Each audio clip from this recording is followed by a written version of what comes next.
Bueno, la lección que vamos a ver ahora es el análisis de cuñas en obras subterráneas, que está incluido también dentro de esta lección el taller del programa Anwech, que es el programa de la casa Rock Science para lo que son el cálculo de cuñas subterráneas.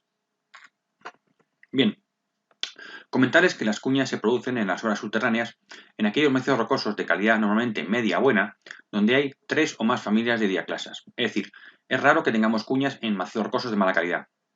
Es decir, que es una cosa muy curiosa, evidentemente son macizos rocosos de RMRs más bien altos. Las cuñas se forman por la intersección de 3 fracturas, discontinuidades, estratos, fallas, filones, con el hueco de la explotación. A diferencia de las cuñas en obras exteriores, en taludes, que requieren 2 planos más el del talud y la coronación, aquí se requieren 3 fracturas más lo que es el hueco de la obra subterránea.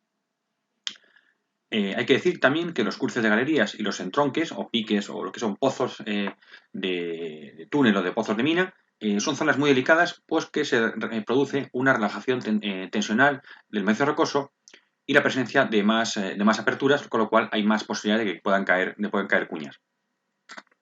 No en vano tenemos que comentar que el índice Q ya reconoce en su puntuación el hecho, la penalización por estos efectos tensionales en las boquilles y en los cruces de galerías, multiplicando lo que es el índice de diaclasado, el J sub n, por 3 o por 2. Es decir, lo que hace es penalizar el índice de diaclasado. Aquí tenemos una imagen real, antigua, de una caña de un pozo de mina y una galería que accede a este pozo de mina, y en esa zona se ha producido la caída de un bloque en forma de cuña. Comentar que, por ejemplo, el accidente que hubo en la mina de San José, en Chile, el famoso accidente de los 33, se produjo precisamente por la caída de una gigantesca, una mega cuña que guillotinó la rampa o galería principal de entrada a la mina. Aquí tenemos, por ejemplo, un caso real de una gran cuña desprendida en el emboquille de una de las galerías de exploración de la presa de Jama, en Ecuador, un trabajo de mapeo que hicimos en el año 2015. Entonces, ¿para qué estados tensionales y tipos de macizos rocosos se producen principalmente las caídas de cuñas? Bueno, pues aquí tenemos a la izquierda lo que es un gráfico que nos comenta las inestabilidades típicas y los modos de rotura en función de la calidad de la roca, del RMR, y del ratio entre la tensión mayor, sigma 1, o en la mayoría de los casos, lo que sería la tensión vertical, la carga litostática, y la resistencia de compresión simple de la matriz rocosa. Entonces, bueno, pues cuando tenemos bajos estados tensionales, pues tenemos un sigma 1 y entre un sigma C bajo, bueno, pues tenemos en el caso de rocas masivas respuesta elástica, una macizo rocoso sin fracturas, y en el caso de moderado o altamente fracturado, pues la posible presencia de cuñas, aunque es más frecuente las cuñas en RMRs relativamente altos, como vemos en la imagen en lo que es el cuadro central superior. Bien, a partir de ahí las tensiones van aumentando y las tensiones mayores hacen que las cuñas queden retenidas por los efectos de confinamiento, con lo cual es más raro que se produzcan caídas de cuñas, y en altos estados tensionales no hay cuñas, sino que tenemos en terrenos de buena calidad geotécnica lo que serían rotura frágil, lo que serían los estallidos de roca, y en rocas de mala calidad o media, lo que serían fenómenos posiblemente de squeezing o de squeezing extremo, lo que serían los fenómenos de deformación importante, incluso a largo plazo. Bien, entonces, como comentamos, en túneles excavados en macizos rocosos fracturados a una profundidad relativamente somera, es decir, a bajos estados tensionales, la forma más típica de inestabilidad es el de la caída de cuña en el techo o en los hastiales de la galería. Estas cuñas se forman por la intersección de juntas y plano de estratificación que separan el macizo rocoso en unidades discretas. Es decir, que al final las cuñas son como piezas de dominó que van cayendo, que pueden llegar a estabilizarse, formando un arco a veces, o pueden llegar incluso hasta formar campanas hasta la superficie. En realidad, lo que gobierna la estabilidad de las cuñas principalmente es su peso, pero el peso de la cuña no depende tanto del tipo de material, sino como de su tamaño y de la resistencia al corte de las discontinuidades, de las fracturas que limitan esta cuña. Entonces, no es tan importante el tipo de roca, aunque tiene cierta relación, como lo que es el tipo de fractura, lo que sería la rugosidad y las condiciones de esas fracturas. Ya lo hemos comentado, que la intersección que se requiere 3 planos con la galería. Aquí a la derecha vemos una imagen de lo que sería una cuña de hastial de de hastial. Estas cuñas pueden caer por gravedad sin rozar con las paredes, como pueden ser las cuñas de techo, o pueden tener un cierto rozamiento porque pueden deslizar sobre un plano o sobre una línea de intersección de dos planos. El proceso de rotura se inicia con la caída de una o varias cuñas y prosigue hasta pues, la formación de un arco estable o hasta que se rellena el espacio libre con todo el material caído. Aquí en la imagen inferior derecha vemos pues, una serie de caídas de varias cuñas en el hastial de una galería. Los pasos que se requiere para estudiar el problema de cuñas en una galería son los siguientes que tenemos aquí enumerados. Tenemos que determinar el buzamiento y la dirección de buzamiento, es decir, la orientación medio de una serie significativa de juntas. Para ello emplearemos la proyección historiográfica y el censado de polos, con lo cual, a partir de este censado de polos, identificaremos las familias principales de discontinuidades. Es decir, haremos muchas medidas y lo vamos a agrupar en unos clústeres de discontinuidades para obtener lo que se llaman unas familias, en inglés joint sets.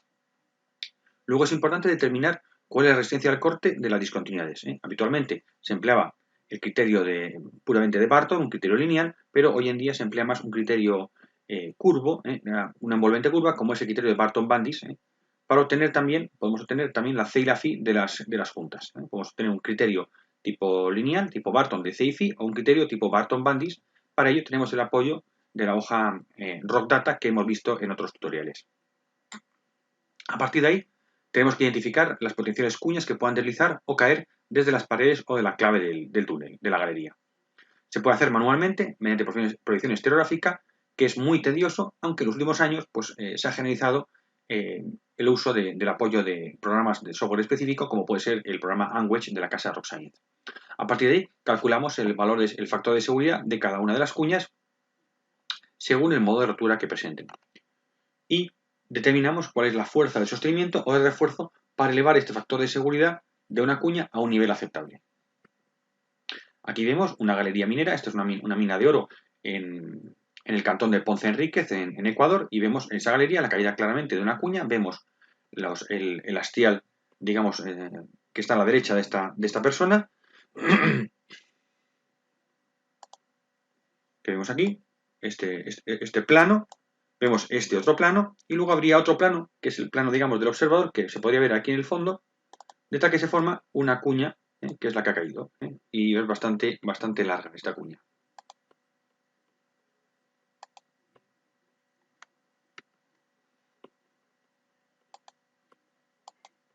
Bien, hay muchos autores que dicen que las cuñas son una simplificación de la realidad, que no existen. Bueno, pues evidentemente las cuñas, como hemos visto antes, existen. En cuanto a cálculo de cuñas, es importante considerar que los sostenimientos de túneles no se proyectan de forma sistemática en base a cuñas. Es decir, nosotros no analizamos en cada dominio estructural diferentes tipos de cuñas y en base a eso vamos colocando los refuerzos, sino que nosotros ya tenemos unos refuerzos predimensionados que hemos determinado mediante las clasificaciones mecánicas, mediante el Q y el RMR combinado, y obtenemos unas secciones, unos sostenimientos tipo. Estos sostenimientos tipo podemos tener tipo 1, tipo 2, tipo 3, tipo 4, con mayores cuantías de refuerzo en bulones. Eso lo que hacemos nosotros es validarlo, colocarlo con los diferentes dominios estructurales que tenemos a lo largo del túnel. Es decir, y no a la inversa. Es decir, nosotros tenemos ya un sostenimiento predimensionado y vemos cómo se comporta con las cuñas que nosotros tenemos. Y en caso que haya cuñas grandes, bueno, pues podemos modificar algunos de estos longitudes de pernos y demás. Pero no a la inversa. Nosotros, si no encontramos cuñas, no bajamos la cuantía de nuestros sostenimientos. Es decir, que nosotros tenemos un sostenimiento determinado y lo que hacemos es validarlo con las posibles cuñas que se nos forman. Bien, esto es lo que hemos estado comentando. Aquí tenemos una guitarra geotécnica de un túnel, tenemos un perfil de un túnel con su guitarra geotécnica, sus parámetros geotécnicos, sus RMR, sus Qs y además, como vemos aquí, en ciertas zonas lo que hacemos es nosotros dividir el túnel en dominios estructurales, con las diferentes familias, estratificación, juntas, etcétera, con sus rumbos y cruzamientos. Y para los sostenimientos que nosotros tenemos, lo que hacemos es validarlos y comprobarlos en estas diferentes zonas del túnel en proyecto. Y tenemos diferentes fracturas que se hemos determinado y estas diferentes fracturas lo vamos a introducir con la sección del túnel y los diferentes tipos de sostenimiento en nuestro, como vemos aquí, en nuestro programa. Y que tenemos aquí a la izquierda un tipo de sostenimiento que puede ser un tipo 4, un tipo 5, lo que sea, y lo que estamos haciendo a la derecha es ver cómo se comportan este sostenimiento que ya tenemos predimensionado con las diferentes dominios estructurales y las diferentes familias de juntas que tenemos ahí. Otra cosa diferente sería que nosotros tuviéramos un estudio de una galería existente o un ramal nuevo, etcétera, o un entronque, y nosotros lo que hacemos es determinar si se forma o se va a formar una gran cuña y cuál sería el empernado necesario para sostenerlo. Eso sería una actuación puntual. En ese caso sí que nosotros hacemos un cálculo de cuál es el peso de la cuña y cuáles son los refuerzos posibles antes de ejecutar esa ampliación de galería, por ejemplo, o esa entronque de galería. Pero en general, si es un túnel de gran longitud, nosotros no estamos dimensionando los bulones en base a las cuñas, sino que al revés, tenemos unos bulones o unos temas dimensionados y lo que hacemos es validarlo.